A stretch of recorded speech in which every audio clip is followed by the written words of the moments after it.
Corduroy Takes a Bow, written by Viola Davis, based on the characters created by Don Freeman.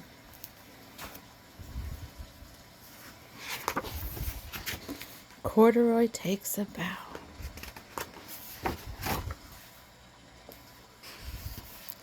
Story by Viola Davis with B.J. Hennessey.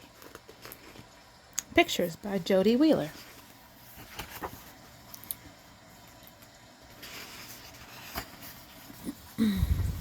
It was just starting to snow when Lisa and her mother got off the bus in front of the theater. Lisa held Corduroy tight as they walked up the steps. She had never been to a big theater like this before. Neither had Corduroy. They had come to see a performance of Mother Goose Rhymes. In the lobby, people were picking up tickets. Ushers handed out programs. A brass chandelier hung from the ceiling that was painted with clouds. Suddenly the lights flickered on and off. That means the play will start in a few minutes. We should find our seats, said Lisa's mother. Lisa held her mother's hand a little tighter and held Corduroy a little closer. The usher took their tickets and showed them where to sit. The seats are so soft, said Lisa. She put Corduroy on her lap and looked through the program. Right before the play started, a very tall man sat down in front of Lisa. "Mommy," Lisa whispered to her mother, "I can't see." "Here, dear," said her mother, "we can fold our coats together and you can sit on top of them." When Lisa stood up to sit on the seats, the orchestra started to play. She forgot all about Corduroy. He slipped off her lap and fell underneath the seats in front of them. "Now I can't see anything," said Corduroy. "Maybe if I got closer to the music, I could see the stage." He peeked down the aisle and saw some stairs. Do you see the stairs? Yeah. When Corduroy got to the top step, the big red curtain went up and up and up. Corduroy was so startled he lost his balance, and tumbled into the orchestra pit. He looked around at all the musicians and thought, "This is a good spot to hear the music. But now I can't see the stage at all. Look at the orchestra. Do you see Corduroy falling down?"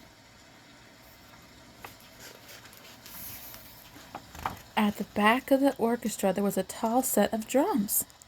"Maybe if I sat up there, I would have a better view," he thought. Quietly he crawled through the orchestra, past feet, between instrument cases, and around music stands, towards the drum. "How did you get here, little fellow?" the drummer whispered to Corduroy. "You must be a prop for the play. Someone will be looking for you." He put Corduroy up on the ledge behind the drums.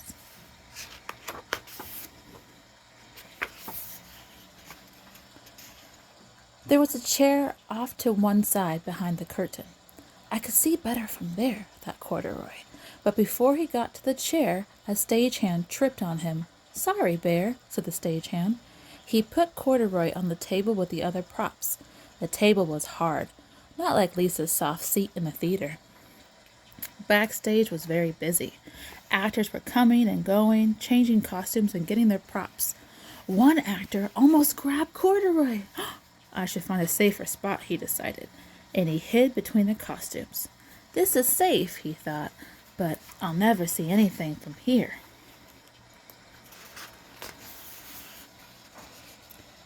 There was a tree with a basket in its branches in the wing off to one side of the stage.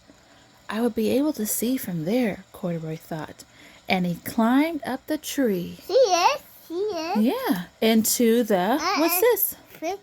What's that? Into the basket.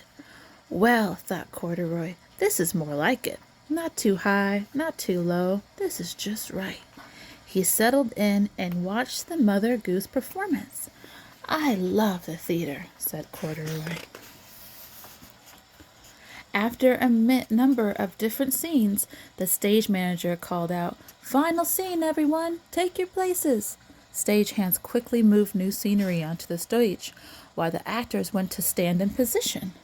Suddenly, Corduroy's tree began to move right onto the stage. Then it started to grow.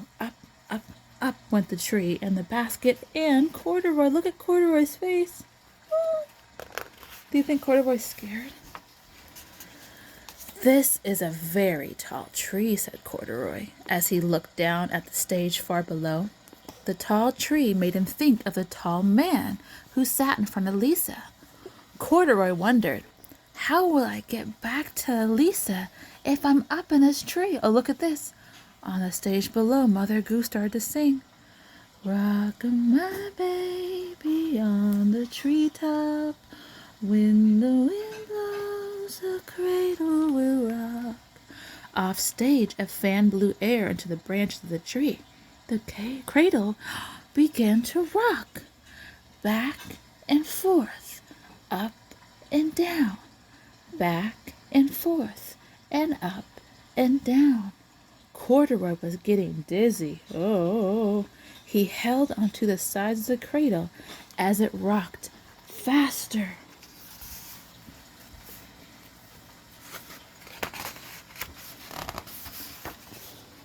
Mother Goose kept singing, "When the bough breaks, the cradle will fall." Crack! The bough did break. "And down will come baby, cradle and all." Down, down, down came Corduroy, cradle and all. Before Corduroy knew what was happening, Mother Goose scooped him up from the curtain call. The audience clapped as the actors bowed. Corduroy bowed too. Where's Corduroy bowing? Do you see Corduroy? Yes. Oh, there he is. After the curtain call, the cast took Corduroy backstage to the dressing room. Who does this bear belong to? They wondered. The usher brought Lisa backstage. "Corduroy, there you are. How did you get on stage?" said Lisa. "I couldn't see, and I wanted to get a little closer," said Corduroy. "Oh, Corduroy, you certainly got closer," said Lisa.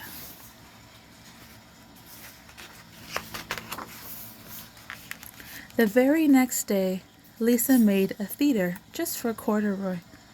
He could see everything from a nice, safe spot.